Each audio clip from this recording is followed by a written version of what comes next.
নমস্কার। আজকে পাঠ করতে চলেছি কুমারেশ ঘোষের লেখা একটি ছোট গল্প, কাশ্মীরি শাল। সঙ্গে থাকুন।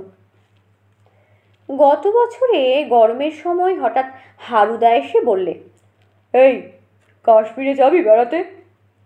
শুনেই কেমন যেন হকচকিয়ে গেলাম। কাশী নয়, কাছাকাছি কোথাও নয়, একেবারে কাশ্মীর, যাকে বলে ভূস্বর্গে। বললাম, না হারুদা, তুমি না হয় রেলে কাজ করো, পাস পাও, তাই হিল্লি দিল্লি কাশ্মীর ঘুরতে পারো।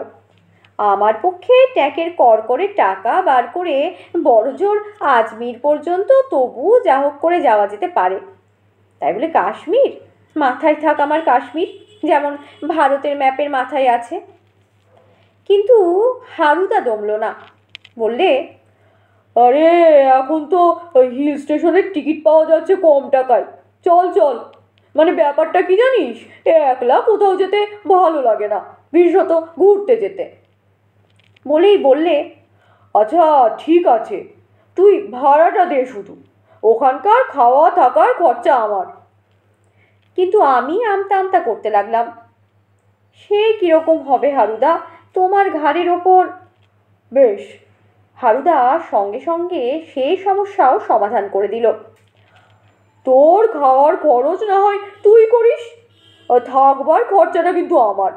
হাউস বোটে থাকা যাবে খন দুজনে।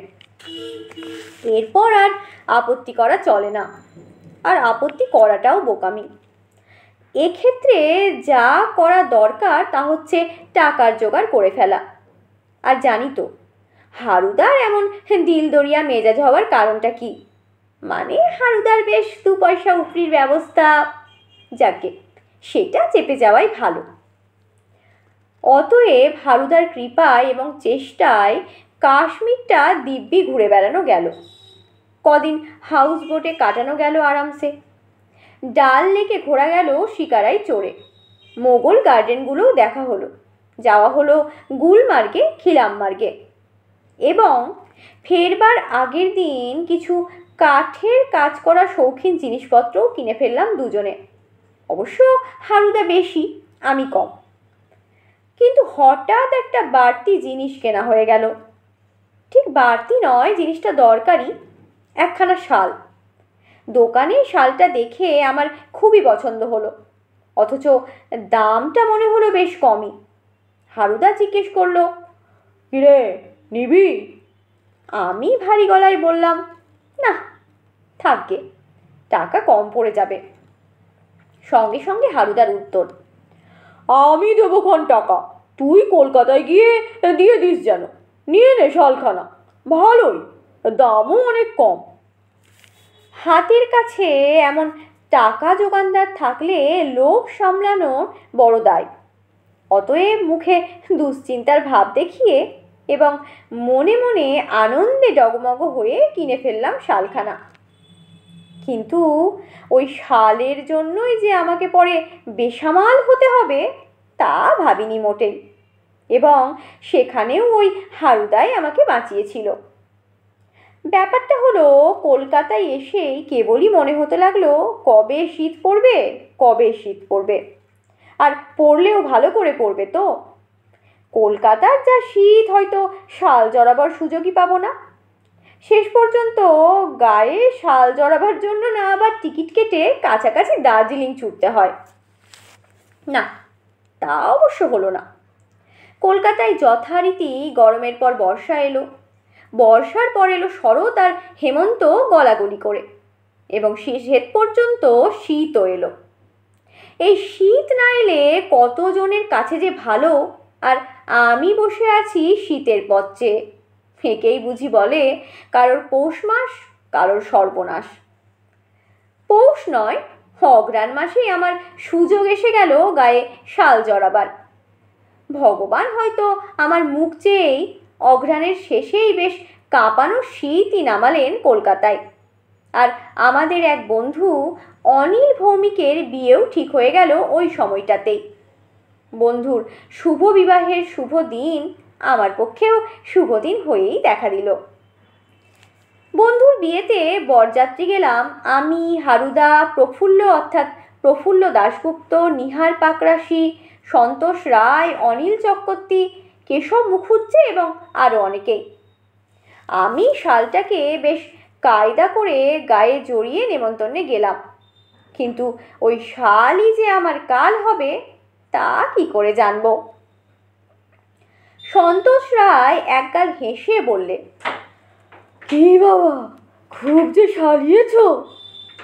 হেসে উত্তর দিলাম, আগে হ্যাঁ, নিজের পয়সায় কেনা কিনা, সাক্ষী ওই হারুদা। হারুদা হেসে বললে, ঠিক বলেছিস। নিহার পাকরাশি একটু ঘুরিয়ে কথা বললে, কোত্থেকে কেনা হলো? বললাম, একেবারে বাপের বাড়ি থেকে, মানে কলেজ স্ট্রিটের কোনো শাল হাউস থেকে নয়, একেবারে কাশ্মীর থেকে। অনিল চক্রবর্তী শালটার গায়ে হাত বুলিয়ে বললে, খেলো মাল, কত দাম নিল? শুনে চটে গিয়ে বললাম, ডাল লেকে শিকারায় চড়ে যখন যাচ্ছিলাম, হঠাৎ দেখি শালখানা জলে ভাসছে। তাড়াতাড়ি তুলে নিয়ে নিংড়ে শুকিয়ে বাক্সের তলায় লুকিয়ে এনেছি। কেশব মুখুজ্জে বললে হেসে, এর সাক্ষীও কি ওই শ্রীযুক্ত হরেন্দ্র হালদার? হরেন্দ্র হালদার মানে আমাদের হারুদা। হারুদা বললে, আমি মিথ্যা সাক্ষী দিতে রাজি নই। সন্তোষ রায় বললে, শালের কথা যখন উঠলই তখন শোনো। শাল ছিল আমার বাবার, রেওয়ার রাজার দেওয়া শাল। সেই শাল কোনোদিন গায়ে দেবার দরকার হতো না। বিছানায় ভাঁজ করে পায়ের কাছে রাখলেই বিছানা গরম হয়ে যেত। শেষ পর্যন্ত পা দিয়ে ঠেলে শালখানাকে বিছানা থেকে মাটিতে ফেলে দিলেই হতো। আমরা সিমলা মুসৌরি গেলে লেপ কম্বল কিছু নিতাম না, শুধু ওই শালখানা নিতাম। সন্তোষ রায়ের কথা শুনে আমার স্রেফ মনে হতে লাগলো, আমার গায়ের শালখানা যেন একখানা নেতা, একটা ভিজে নেতা জড়িয়ে আছি গায়ে। তবু শুকনো গলাটা ভিজিয়ে নিয়ে বললাম, শালখানা একবার দেখাস তো। সে শাল আর আছে নাকি? সন্তোষ রায় হাসল, থাকলে কি আর লেপ কথা কিনে মরি? ওই শালের ভাজরা খোলার জন্যই পোকায় কেটে ঝাঁঝরা করে দিয়েছিল। হারুদা হেসে বললে, তাহলে বল, ওই ঝাঁঝরা শালের পেছন থেকে হাওয়া দিলে ওটা রুম হিটার হতে পারত। প্রফুল্ল দাশগুপ্ত এবার বলে উঠল, রুম হিটারের কথা যখন উঠলই তখন বলি, কথাটা মিথ্যে নয়। আমার ঠাকুরদার সত্যি এরকম একটা শাল ছিল বটে। তার শ্বশুরমশাই তাকে দিয়েছিলেন প্রথম জামাই ষষ্ঠীতে। তিনি আবার পেয়েছিলেন শালখানা নেপালের মহারাজার কাছ থেকে। তিনি নেপালের রাজপরিবারের প্রাইভেট টিউটার ছিলেন কি না? অনিল চক্রবর্তী অধৈর্য হয়ে বললে, তা শালখানার বিশেষ গুণ বর্ণনা করা হোক। প্রফুল্ল দাশগুপ্ত উদাস হয়ে বললে, গুণ? সে গুণ বর্ণিব কেমন করে আমি? শালখানাকে ঘরের আলনায় টাঙিয়ে রাখলে ব্যাস কাম ফতে। ঘর গরম হয়ে যেত, সত্যিই একেবারে রুম হিটার। তা সেটা কি চোখে দেখার মতো সৌভাগ্য হবে আমাদের? কেশব মুখুজ্জে তার পানে রাঙানো ঠোঁট নেড়ে জিজ্ঞাসা করল। না। প্রফুল্ল দাশগুপ্ত অম্লান বদনে বললে, সেই শাল একবার চুরি হতে হতে বাজানো গেছিল, কিন্তু শেষ পর্যন্ত আর পারা গেল না। প্রথমবার শীতকালে একটা চোর ঘরে ঢুকে আলনা থেকে শালখানা নিয়ে ঘর থেকে বেরোয়া মাত্র ঘর বরফ ঠান্ডা হয়ে গেল, আর সঙ্গে সঙ্গে দারুণ শীতে ঘুম ভেঙে গেল ঠাকুরদার। ঠাকুরদা কাঁপতে কাঁপতে উঠে ঘর থেকে বেরুতেই একটা গরম হাওয়ার ঝলক তার গায়ে এসে লাগলো। ব্যাস, ঠাকুরদা বাই বাই করে ছুটলেন সেই গরম হাওয়া লক্ষ্য করে, আর হাতে নাতে ধরে ফেললেন চোরকে। কিন্তু পরের বার আর শালখানাকে রক্ষে করা গেল না। ঠাকুমা নিজের হাতেই তুলে দিলেন চোরকে। বুঝলাম না ঠিক, জিজ্ঞেস করলাম আমি। বুঝলি নে? প্রফুল্ল দাশগুপ্ত বললে, ঠাকুরমা নিজে হাতে শালখানা তুলে দিলেন এই শালার ধোপা চোরকে। শালখানা ময়লা হয়েছে দেখে ধোপা আসতেই ঠাকুরমা সেটা ধোপাকে দিলেন কাচতে। ঠাকুরদা পরে শুনতে পেয়ে একেবারে হাঁ হাঁ করে উঠলেন, কিন্তু ধোপা ততক্ষণে একেবারে হাওয়া, দেশ ছাড়া। এখন হয়তো অন্য কোথাও সে তার ব্যবসা খুলেছে, আর বর্ষাকালে তার কাপড় শুকোবার জন্য একদমই কোনো মাথা ব্যথা নেই এখন ওই শালের জন্য। সব শুনে হারুদা হেসে বললে, যাক, ভাগ্যিস চুরি গেছিল, তাই শালখানা দেখবার দায় থেকে বেঁচে গেলি। কেন, আমি কি মিথ্যে কথা বললাম নাকি? তেড়ে উঠল প্রফুল্ল দাশগুপ্ত। থাক থাক, চেঁচাস নে, হারুদা বললে, ভুলে যাস নে আমরা এখন এখানে বরযাত্রী এসেছি। বেশি বাড়াবাড়ি করলে লুচি মাংস খাওয়া সব বেরিয়ে যাবে। অনিল ভৌমিকের ভাবি শালারা এসে গলা ধাক্কা দিয়ে বিদেয় করবে, তখন কোনো সালিশই শুনবে না। তারপর গলা নামিয়ে হারুদা বললে, বরং যে যা বলছে শুনে যা আর চেপে যা। তবে আমিও বলি একখানা শালের কথা। অবশ্য সে শাল তোদের মতো বাপ ঠাকুরদার ছিল না, আমার নিজেরই ছিল। বলেই হারুদা আমার দিকে চেয়ে একবার চোখ টিপল। আমিও একটু নড়ে চড়ে গায়ের শালখানা ভালো করে গুছিয়ে নিয়ে চেয়ারে সোজা হয়ে বসলাম। হারুদা আমার শালখানা দেখিয়ে বললে, কাশ্মীরের ওসব আর কি শাল, স্রেফ খদ্দের ধরার জাল। গরম শাল বলতে ছিল আমার সেই শালখানা। শাল বনে ঝুলিয়ে রাখলে বোধহয় বনেই আগুন ধরে যেত।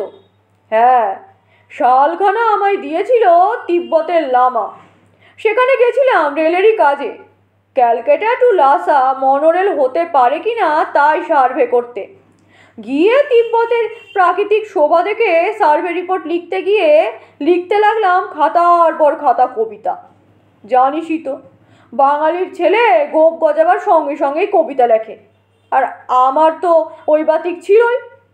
খবরটা কি করে যেন চলে গেল লামার কানে, আমি নাকি আকাশের দিকে চেয়ে চেয়ে পেন্সিল কামড়াই আর কবিতা লিখি। লামার কাছে হাজির হবার তলব এলে আমি তো থরথর করে কাঁপতে লাগলাম। কিন্তু হাজির হতে লামা আমাকে বসতে বলে হেসে বললেন, তুমি নাকি কবিতা লেখো, শোনাও। সাহস পেয়ে আমি তো কড়া গোছের কতগুলো দুর্বোধ্য কবিতা হাত নেড়ে নেড়ে শুনিয়ে দিলাম। সেসব কবিতার মানে দোভাষী কিভাবে বুঝিয়ে দিল লামাকে জানি না, কিন্তু পরদিন দেখি একটা অ্যাসবেস্টসের চ্যাপ্টা বাক্স নিয়ে এসে হাজির আমার বাড়ি। শুনলাম লামা আমার কবিতা শুনে খুব খুশি হয়ে এই গরম দামি শালখানা দিয়েছেন, তবে গায়ে দিতে বারণ করেছেন, বলেছেন গায়ে ফোসকা পড়তে পারে। সন্তোষ রায় বললে, যা বাবা, এমনি শাল? শোনি তো আগে। হারুদা থামিয়ে দিয়ে বললে, অমন শাল নিয়ে কি হবে আমিও তা ভাবছিলাম, কিন্তু পরে আমার ভুল ভেঙেছিল। গত সালের আগের সালে তখন উত্তরবঙ্গে বন্যা হলো, তখন চারধার জলে থই থই করছে, আগুন কোথায়? আমি একটা উঁচু ঢিবিতে সেই অ্যাসবেস্টসের বাক্সটার মাঝখানটা ভেঙে সেই তিব্বতী শালের উপর বড় বড় হান্ডা চাপিয়ে পাড়া শুদ্ধ লোকের খিচুড়ি রান্না করে দিলাম। তাছাড়া ওই শালের উপর তাওয়া চাপিয়ে সকালে রাশি রাশি টোস্ট আর রাত্রে গাদা গাদা রুটি। সবাই এবার হইচই করে উঠল। এ শাল নিশ্চয়ই আছে হারুদা, এ কিন্তু দেখাতেই হবে তোমায়। দেখাতাম, হারুদা গম্ভীর গলায় বললে, কিন্তু গত সালে জলপাইগুড়ির বন্যায় শালখানা ভেসে গেল যে। আসুন আসুন, আপনারা সবাই আসুন, জায়গা হয়েছে। অনিল ভৌমিকের এক শালা হাত জোর করে আমাদের খেতে যেতে বললেন। আমরা উঠছি, এমন সময় দেখি সুনীলময় ঘোষ আসছে ছুটতে ছুটতে। বললে, দেরি হয়ে গেল, জানিস তো বদলি হয়ে গেছি অনেক দূরে, সেই মেদিনীপুরের গোদাপিয়ার শাল। হারুদা সেই রকম গম্ভীর গলাতেই বললে, তাতে ক্ষতি হয়নি কিছুই, বরং জাস্ট ইন টাইম। আগে এলে স্রেফ গাঁজায় দম দিতে হতো। এতক্ষণ শুনলেন কুমারেশ ঘোষের লেখা একটি ছোট গল্প, কাশ্মীরি শাল। গল্পটির পাঠ এখানেই শেষ হলো। ধন্যবাদ।